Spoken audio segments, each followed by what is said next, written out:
तल तत्सम झुंड तद्भव, बर यात्री तत्सम बराती तद्भव। बच्चे को आप दसम तद्भव देश विदेश पढ़ाते हैं ना, ये शब्द की मर्यादा थी। ये पौराणिकता हमारी बताती है कि संस्कृत विद्या हमारे लोक मानस में थी और यहाँ की संस्कृति संस्कृत से जुड़ी हुई थी। संपूर्ण ज्ञान का अक्षय भंडार था। आज बच्चे हमारे उससे अलग हो गए तो नैतिकता और चरित्र की बातें समाप्त हो गई। और जिस मित्रता की इन्होंने बात की, अब गांव में भी बॉय फ्रेंड और गर्ल फ्रेंड होने लगा। पहले ये बात नहीं थी। मेघौल की बेटियां जब रोसड़ा तरफ यूआर कॉलेज में पढ़ने जाते थे तो टारा पर या बारह में चढ़ने वाला कोई लड़का अगर गलती करता तो यहाँ के लोग लड़ते थे कि हमारा गांव के बच्चा छे तो खराब दृष्टि से देखबी, कौन कर देबो, आंख निकाल लेबो। आज वो बातें नहीं रही और दुर्गुण के शिकार हमारे ये तथाकथित पढ़ने वाले बच्चे जो प्रतियोगिता परीक्षा की तैयारी करते हैं, वो प्रतियोगिता की तैयारी कम और बॉयफ्रेंड और गर्ल फ्रेंड बनाने की तैयारी ज्यादा करते हैं।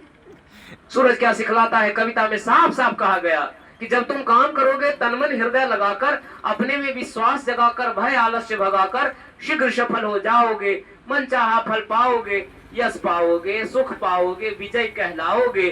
तब तो चमक उठोगे तुम भी, निश्चय दिनकर शाही, तुम्हें देखकर रह पाएंगे भूले भटके राही।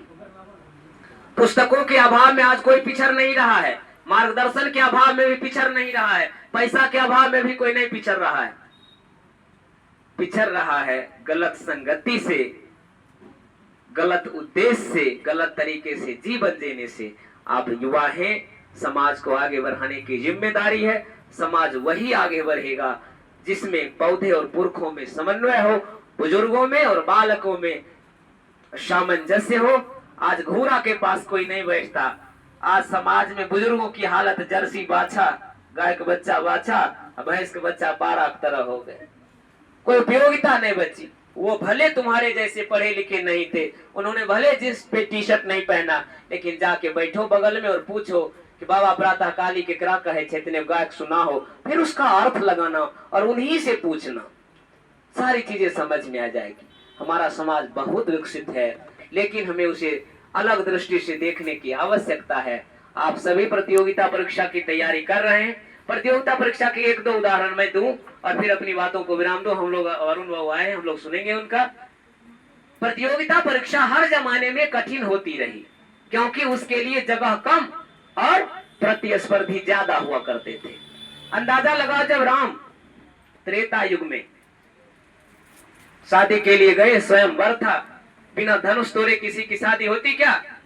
कितने लोग पहुंचे थे वहां, लेकिन वहां भी हमारे देश के विद्यार्थी ने प्रतियोगिता परीक्षा में जो भी शर्तें रखी गई, धनुष तोड़ना था तो धनुष को तोड़ दिया और सीता की प्राप्ति हुई। द्वापर में प्रतियोगिता परीक्षा और जटिल हो गई। धनुष तो सामने है और इसे पकड़ के तोड़ना है, लेकिन द्रौपदी के स्वयंवर में मछली नाच रही है चारों तरफ। मछली को देखना नहीं है, देखना है मछली की परछाई, और उसके आंख में तीर लगाने। सामने मछली रख दे और तब आंख में लगाने का पूंछ में लग जाए। और बताइए, मछली को फिर देखे नहीं, पर घूमते रहे तब भी निशाना चूक सकता है, लेकिन परछाई में देखकर कठिनाई का स्तर बढ़ा। और उस कठिनाई के स्तर को भी हमारे देश के तत्कालीन विद्यार्थियों ने उस परीक्षा को भी पास किया और द्रौपदी को प्राप्त की। अभी देखिए, आजाद भारत से बात सिर्फ करते हैं। अंग्रेजी विद्या कठिन थी, धीरे धीरे लोग अंग्रेजी सीखा। उससे पहले हिंदी में थे, उससे पहले संस्कृत में थे, पाली प्राकृत इन सब दौर से लोग गुजरते रहे। सरकार की भाषा और कामकाज की भाषा, आम आदमी की भाषा में सदैव फर्क है। लोग दौड़ के आए, हिंदी में काम शुरू सीखा, अंग्रेजी हो गई। अब अंग्रेजी सीखा, बच्चों को इंग्लिश स्कूल में सब जगह भेजा जाने लगा। फिर ज्ञान और परीक्षा सब कंप्यूटर में घुस गई, और कंप्यूटर में जब चली गई तो उसमें जितनी सटीकता है तो पारदर्शिता का भाव और अभाव दोनों उसमें है। अभी जो आपने चयन की बातें की सर, तो उसमें बच्चे जो हमारे सुनो, उसमें जब बच्चे हमारे चुना के आए हैं, एकल प्रतियोगिता परीक्षा में सिर्फ वस्तुनिष्ठ परीक्षा का सबसे कमजोर पक्ष है चयन में कि इसमें तुक्के की संभावना ज्यादा होती है। तो कोई बच्चा अगर 150 प्रश्न का उत्तर देने गया है और वह 70 प्रश्न का उत्तर सही जानता है और 30 प्रश्न का उत्तर अपने अंदाज से लगा दिया। लगले तो लगले, नहीं तो हो इसके टिकला तोड़ने में नहीं करते हो तुम, झटा मारते हो, बैर तोड़ने में झटा मारते हो। आई बम सर का स्वागत है, अभिनंदन है।